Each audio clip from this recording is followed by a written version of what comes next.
आता महाराष्ट्र देशा हा विशेष कार्यक्रम पाहूयात माझे सहकारी गिरीश निकम यांच्यासोबत।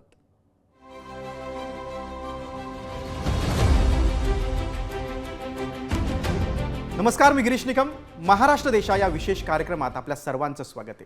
या आठवड्यात राज्य सरकारने घेतलेल्या महत्त्वाच्या निर्णयांचा आढावा घेऊयात। स्वित्झर्लंडमधील दाओस येथे झालेल्या वर्ल्ड इकॉनॉमिक फोरममध्ये राज्य सरकारने 37 लाख कोटी रुपयांचे सामंजस्य करार केलेले आहेत। या गुंतवणुकीतून राज्यात सुमारे 43 लाख युवक युवतींना रोजगाराच्या संधी उपलब्ध होणार आहेत। या दौऱ्यात एकूण 81 करार झाले।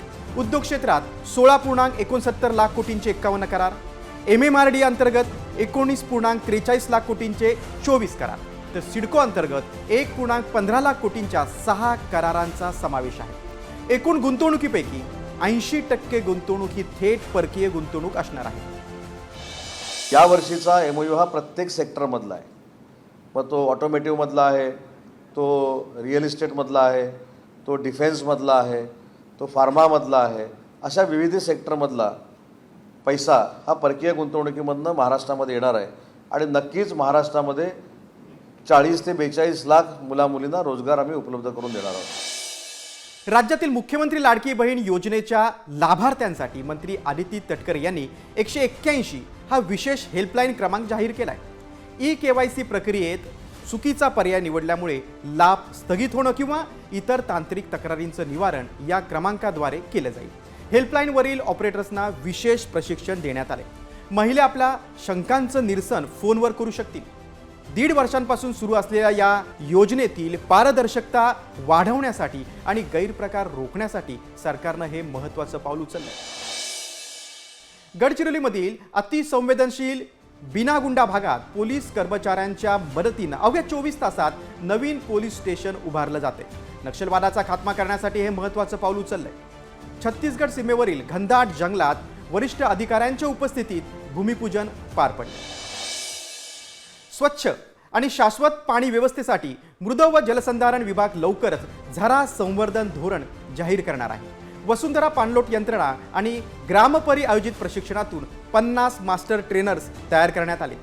सुरुवातीला त्यांनी साताऱ्यातील रानघेगर येथील झऱ्यांचा अभ्यास केला आणि या मोहिमेमुळे अटक चाललेल्या नैसर्गिक स्रोतांना नवजीवन मिळणार आहे। त्यातून ग्रामीण भागात बारमाही पाणी उपलब्ध होण्यास मोठी मदत होणार आहे।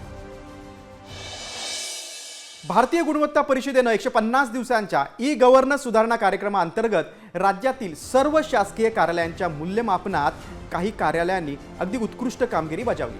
त्यामध्ये जळगावचं जिल्हाधिकारी कार्यालय, ठाणे ग्रामीणचं पोलीस अधीक्षक कार्यालय, पनवेल महानगरपालिका, नाशिकचं पोलीस आयुक्त कार्यालय, नागपूरचं विभागीय आयुक्त कार्यालय, नांदेडचं पोलीस परिक्षेत्र महानिरीक्षक कार्यालय, संचालक तंत्रशिक्षण राज्यस्तरीय आयुक्तालय, महाराष्ट्र सागरी राज्यस्तरीय मंडळे प्राधिकरण तसंच मंत्रालयीन विभागामध्ये सार्वजनिक बांधकाम विभाग या कार्यालयांनी उत्कृष्ट कामगिरी बजावली। कार्यालयाची वेबसाईट, आपले सरकारी प्रणाली, ई-ऑफिस, कार्यालयाचा डॅशबोर्ड, व्हॉट्सॲप चॅटबॉट, AI आणि ब्लॉकचेनचा शासकीय कामकाजात वापर आणि GSIचा कामात वापर अशा 7 मुद्द्यांवर ही निवड करण्यात आली।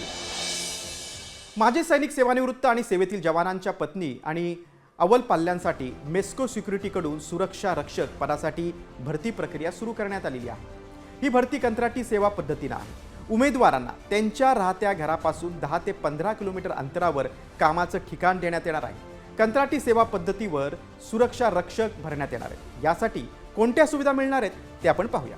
दररोज 8 तास काम, आठवड्यातून 1 साप्ताहिक सुट्टी, PF आणि ESI अंतर्गत जीवन विमा, बोनस आणि ग्रॅज्युइटीची सुविधा। सर्वांसाठी जलद न्याय या तत्वाला अनुसरून न्याय सहाय्यक वैज्ञानिक प्रयोगशाळांमधील प्रलंबित प्रकरणांचा निपटारा करण्यासाठी विशेष मोहीम राबवण्यात आलेली आहे। गेल्या वर्षभरात 3,96,879 प्रकरणं निकाली काढण्यात आलेली आहेत। अधिकारी आणि कर्मचाऱ्यांनी यासाठी जादा तास काम केलंय।